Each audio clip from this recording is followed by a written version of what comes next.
प्रधानमंत्री नरेंद्र मोदी की सुरक्षा में चूक के मामले पर आज सुप्रीम कोर्ट में सुनवाई हुई। इसमें सुप्रीम कोर्ट ने आदेश दिया है कि सभी record Punjab Haryana high court के रजिस्ट्रार जनरल के पास सुरक्षित रखे जाएंगे। अब मामले की अगली सुनवाई सोमवार को होगी। कोर्ट में पंजाब की तरफ से पेश एडवोकेट जनरल DS पटवालिया ने कहा है कि उसी दिन घटना के कुछ घंटों के अंदर ही जांच कमेटी का गठन कर दिया गया था। पंजाब सरकार की ओर से कहा गया कि जब केंद्र हमारी बनाई जांच समिति पर सवाल उठा रही है तो हमें भी केंद्र की समिति पर आपत्ति है। हमने घटना के फौरन बाद FIR भी दर्ज की, जांच कमेटी भी बना दी, फिर भी हमारी नियत पर केंद्र सवाल उठा रहा है। केंद्र की तरफ से सॉलिसिटर जनरल तुषार मेहता ने कहा है कि PM की सुरक्षा में चूक, जिसमें राज्य शासन और पुलिस प्रशासन दोनों पर जिम्मेदारी थी, उसकी जांच राज्य सरकार नहीं कर सकती।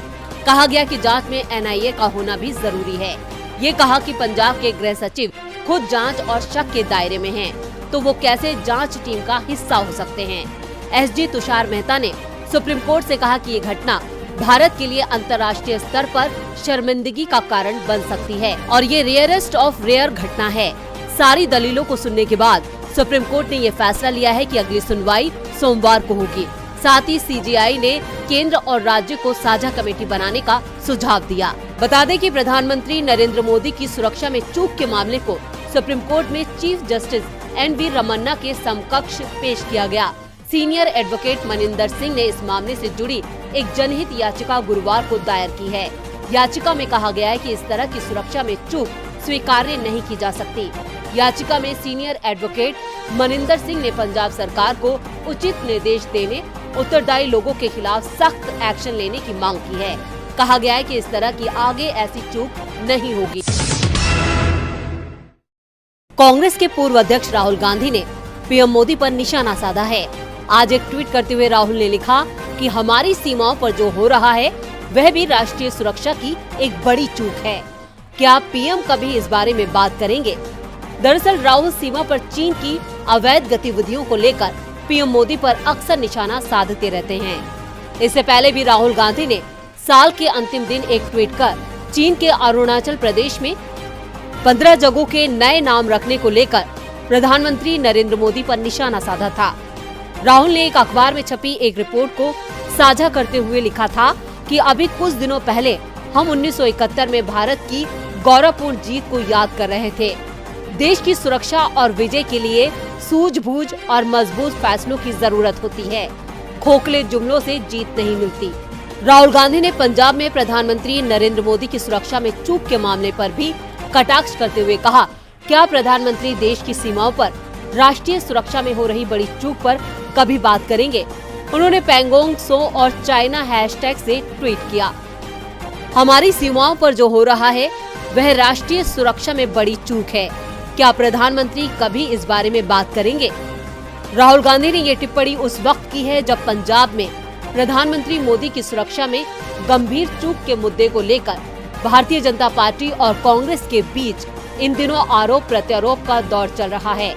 पंजाब के दौरे पर गए प्रधानमंत्री मोदी की सुरक्षा में बुधवार को उस वक्त गंभीर चूक की घटना हुई जब फिरोजपुर में कुछ प्रदर्शनकारियों ने एक सड़क मार्ग को अवरुद्ध कर दिया जहां से उन्हें गुजरना था। उस वजह से प्रधानमंत्री एक फ्लाईओवर पर करीब 20 मिनट तक फंसे रहे। घटना के बाद प्रधानमंत्री दिल्ली लौट आए। वो पंजाब में ना तो किसी कार्यक्रम में शामिल हुए और न ही 2 साल के बाद राज्य में अपनी पहली रैली को संबोधित कर सके। इसके बाद PM का जो बयान सामने आया उसने राजनीतिक भूचाल ला दिया। चुनाव आयोग अब किसी भी दिन यूपी में विधानसभा चुनावों का ऐलान कर सकता है।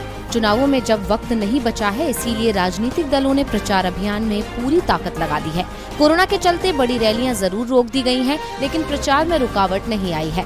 यूपी फतेह के लक्ष्य को लेकर निकले सपा प्रमुख अखिलेश यादव आज गोंडा पहुंचे, जहां उन्होंने पूर्व मंत्री पंडित सिंह की प्रतिमा का अनावरण किया और कहा कि अपने गंवई अंदाज और जनता के लिए हमेशा लड़ने के लिए तैयार रहने वाले पंडित सिंह की एक अलग ही पहचान थी।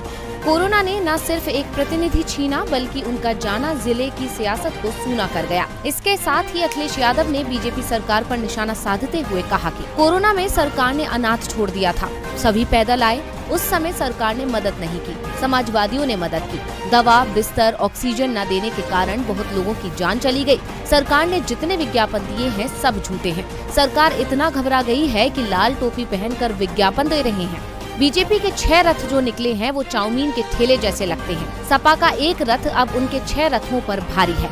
मुख्यमंत्री योगी आदित्यनाथ अलग अलग विधानसभा से टिकट मांग रहे हैं, लेकिन उन्हें टिकट नहीं मिल रहा है। वहीं पीएम मोदी की सुरक्षा में हुई चूक मामले को लेकर अखिलेश यादव ने तंज कसते हुए कहा कि मेरी किसान भाइयों और पंजाब के लोगों से अपील है कि पीएम मोदी को रैली स्थल तक जाने देते, वो सभा स्थल की खाली कुर्सियां तो देख लेते। अखिलेश ने सवाल उठाते हुए कहा कि क्या भारतीय जनता पार्टी ये बता सकती है कि छोटी बच्चियों के साथ कितनी घटनाएं हुई हैं? कोरोना काल में कितने लोगों की जान गई? सरकार तो ये तक नहीं बता पा रही है। क्या भाजपा बता सकती है? कोरोना को देखते हुए भारतीय जनता पार्टी को जन माफी रैली निकालनी चाहिए। सरकार ने ठोको राज्य में खुली छूट दी है। प्रदेश की जनता अब वोट से ठोक कर बीजेपी सरकार को सत्ता से बाहर करेगी। गोंडा जिले की 7 सीटें बीजेपी के हाथ में हैं। इन 7 सीटों पर सभी पार्टी की नजर है। वहीं इन सीटों पर कब्जा करना अखिलेश यादव के लिए थोड़ा मुश्किल तो होगा। 22 में बदलाव होगा, बीजेपी का सफाया होगा का नारा लिए निकल पड़े हैं।